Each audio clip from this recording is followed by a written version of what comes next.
देश के प्रधानमंत्री नरेंद्र मोदी का बिहार आगमन होने जा रहा है। कल यानी 12 जुलाई को शाम 5:30 बजे पटना के हवाई अड्डे पर लैंड करेगा देश के प्रधानमंत्री का फ्लाइट। अब इसे लेकर तमाम जो तरह के नेता हैं, खासकर हम बात करेंगे जनता दल यूनाइटेड के संसदीय बोर्ड के अध्यक्ष उपेंद्र कुशवाहा की लंबा चौड़ा एक उन्होंने पोस्ट लिखा है। अब इस पोस्ट का क्या मतलब निकाला जाए, इस पर हम इस वीडियो में चर्चा करने जा रहे हैं। देखिए, इस पोस्ट में उन्होंने कर्पूरी ठाकुर का जिक्र किया है, इस पोस्ट में उन्होंने संत कबीर दास का जिक्र किया है, इस पोस्ट में उन्होंने बताया है कि कैसे नीतीश कुमार और कैसे नरेंद्र मोदी का चरित्र बहुत मिलता जुलता है। साथ ही साथ उन्होंने यह भी बताया है कि अब जब प्रधानमंत्री बिहार आ रहे हैं तो बिहार को विशेष राज्य का दर्जा दे देना चाहिए। आपको पहले पूरा पोस्ट जो है उनका हम पढ़कर बता देते हैं। लिखते हैं उपेंद्र कुशवाहा, माननीय प्रधानमंत्री जी के पटना आगमन पर एक विशेष अनुभूति का एहसास हो रहा है और वह है बिहार और देश के वर्तमान मुखिया में एक खास किस्म की समानता का। यानी नीतीश कुमार और नरेंद्र मोदी की क्या समानता है चरित्र में, सोच में, विचार में, इस पर बात कर रहे हैं उपेंद्र कुशवाहा। देखिए आगे वो लिखते हैं, मैंने अपने राजनीतिक जीवन की शुरुआत उस नेता के सानिध्य में की जिसके निधन के समय उसका बैंक अकाउंट खाली था और संपत्ति के नाम पर गांव में एक अदद झोपड़ी, वह भी पैतृक। आप ठीक समझ रहे हैं, वह जननायक कर्पूरी ठाकुर ही थे। उनकी मृत्यु के उपरांत कबीर का यह दोहा फिर से स्मृत हुआ, जस की तस धर दीनी चदरिया। आगे वो लिखते हैं कि बाद के दिनों में मुझे अपने राजनीतिक सफर का अधिकांश हिस्सा श्री नीतीश कुमार जी एवं छोटा सा हिस्सा आदरणीय श्री नरेंद्र मोदी जी के सानिध्य में रहकर पूरा करने का सौभाग्य प्राप्त हुआ। हाँ, तो मैं बात कर रहा था श्री नीतीश कुमार जी एवं नरेंद्र मोदी जी के बीच एक खास किस्म के समानता के बारे में। आगे वो लिखते हैं कि सत्तासीन होने के बाद नीतीश जी ने अनेक तरह की चुनौतियों का सामना करना था, जिनमें से एक बड़ी चुनौती थी काजल की कोठरी में रहकर अपने आप को बेदाग बचा लेना।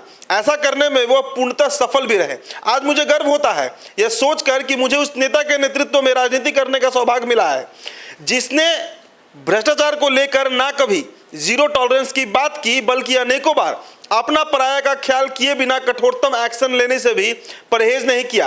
प्रधानमंत्री जी और मुख्यमंत्री जी की पार्टी में स्पष्ट तौर पर वैचारिक भिन्नताएं हैं और स्वाभाविक रूप से रहेंगी, लेकिन श्री नरेंद्र मोदी जी के मंत्रिपरिषद के सदस्य के रूप में काम करते हुए मैंने वहां भी स्वयं अनुभव किया कि उनकी आलोचना अलग कारणों से भले ही की जा सकती है या की जा रही है, मगर करप्शन रूपी काजल के पास उतनी स्याही नहीं कि अपनी छींटे उनके दामन तक पहुंचा सके।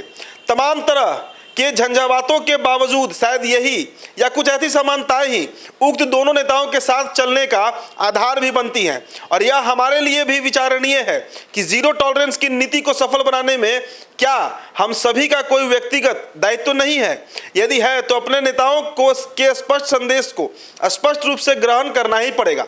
अपने नेताओं के उक्त संदेश को स्मरण करते हुए प्रधानमंत्री जी के बिहार आगमन पर मैं उनका पुरजोर स्वागत करता हूं तथा उनसे उम्मीद करता हूं कि बिहार को कुछ विशेष राज्य का दर्जा अवश्य देने का कृपा करें। अंत में अभी यह जानकारी मिली है कि माननीय प्रधानमंत्री जी द्वारा नए संसद भवन की छत पर विरत अखंड भारत के स्वर्णिम काल का ऐतिहासिक प्रतीक एवं वर्तमान में लोकतांत्रिक गणराज्य भारत का राष्ट्र चिन्ह विशालकाय अशोक स्तंभ का अनावरण हुआ। यह अति प्रशंसनीय और गौरवपूर्ण है। इस कार्य के लिए मैं उनके प्रति सहृदय कृतज्ञता व्यक्त करता हूं। तो ये लंबा चौड़ा पोस्ट लिखा गया है उपेंद्र कुशवाहा की तरफ से। अब देखिए, उपेंद्र कुशवाहा जब 2014 का लोकसभा चुनाव हुआ था तो उस समय केंद्र में एचआरडी मिनिस्टर रहे थे और कुछ सालों के लिए, कुछ समय के लिए वो प्रधानमंत्री नरेंद्र मोदी के मंत्रालय में बाजाप्त मंत्री रहते हुए काम किया। हालांकि बाद में उनका कुछ मतभेद हुआ और एनडीए से वो अलग हो गए और अपनी पार्टी रालोसपा बना लिए।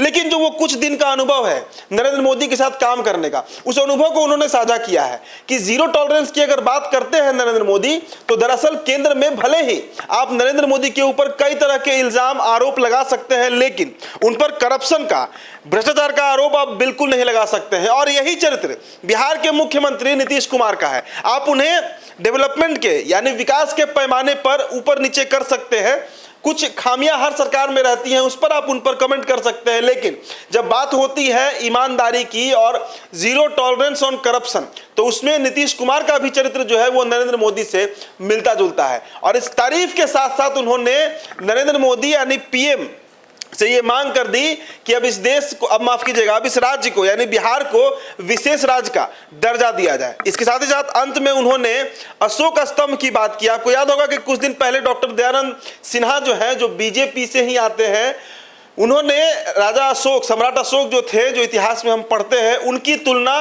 मुगल काल के औरंगजेब से कर दी थी, जिसके बाद बिहार में एक बड़ा विवाद खड़ा हो गया था। तो आज संसद भवन के अनावरण किया गया, उसकी पूजा की गई है। वहां पर खुद देश के प्रधानमंत्री नरेंद्र मोदी पहुंचे थे और वहां पर उस पूजा के बाद संसद भवन के शीर्ष पर सबसे ऊपर में अशोक स्तंभ को स्थापित किया गया है, जिसके लिए धन्यवाद भी किए हैं उपेंद्र कुशवाहा।